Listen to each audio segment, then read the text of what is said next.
গল্পের নাম ভূতের রহস্যময়ী হাসি।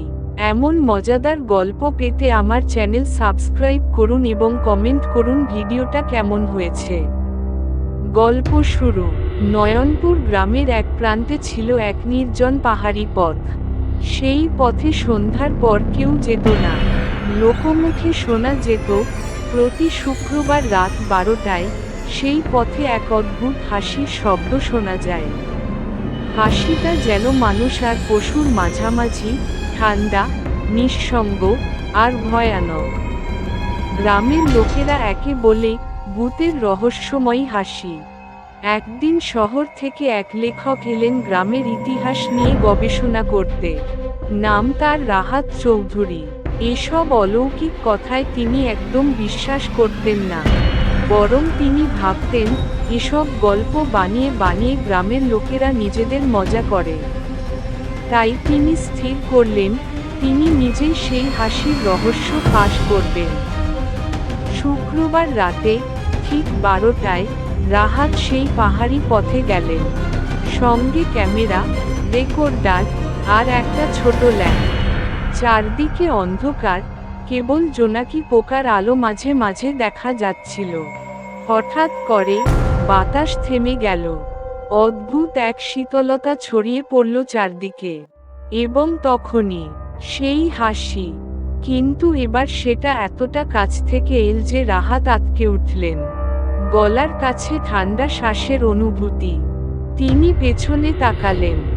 একটা ছায়ামূর্তি দাঁড়িয়ে আছে। চোখ দুটো জ্বলছে, কিন্তু মুখ দেখা যাচ্ছে না। শুধু সেই হাসি, যা শুনলেই গায়ে কাঁটা দেয়। ছায়ামূর্তিটি ধীরে ধীরে বলল, তুমি আমার গল্প শুনতে এসেছো? খুব ভালো করেছো। এবার তুমি নিজেই এই গল্পের অংশ হয়ে যাবে। এরপর কি ঘটেছিল কেউ জানে না। শুধু এতটুকু জানা যায়, রাহাত আর কখনো ফিরে আসেননি। তার ক্যামেরা আর রেকর্ডার পাওয়া গিয়েছিল পাহাড়ি পথের পাশে।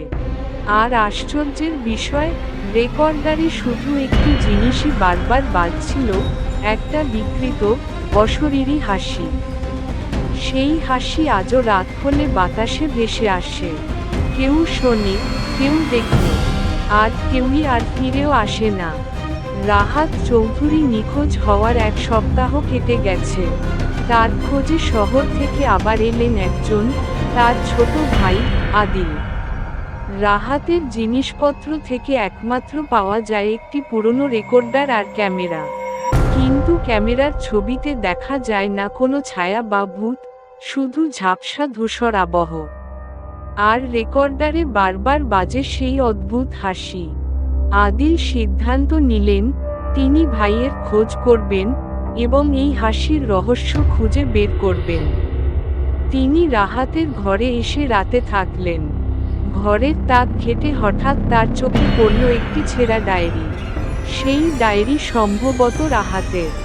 ডায়েরির পাতাগুলোতে লেখা, আমি এক ছায়া দেখেছি, সেটি আমাকে ডাকে, হাসে, বলে আমি যেন পাহাড়ের গুহাতে যাই। এই গুহায় লুকানো আছে তার আসল পরিচয়। আদিল ভাবলেন এই গুহাই হয়তো ভাইকে নিয়ে গেছে। পরদিন সকালে তিনি গ্রামের বৃদ্ধ হাজী করিম সাহেবের কাছে যান।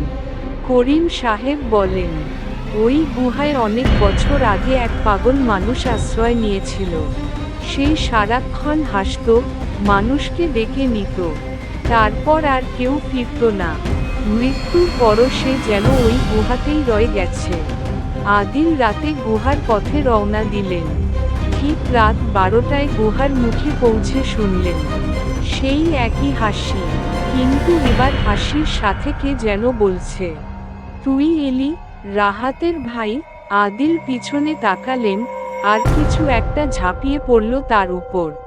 গ্রামের লোকেরা পরদিন গুহার মুখে শুধু আদিলের টুপি আর মোবাইল খুঁজে পায়। কেউ ভেতরে ঢুকতে সাহস পায় না। এরই মধ্যে শহর থেকে এক মহিলা সাংবাদিক আসে, নাম তার অনন্যা। সে রাহাত ও আদিলের গল্প শুনে ঠিক করে সে নিজে এই গল্পের সত্যতা খুঁজে বের করবে। অনন্যা সাথে করে আনে একটি স্পিরিট বক্স, একটি ইএমএফ মিটার আর একটি লাইভ রেকর্ডিং ডিভাইস।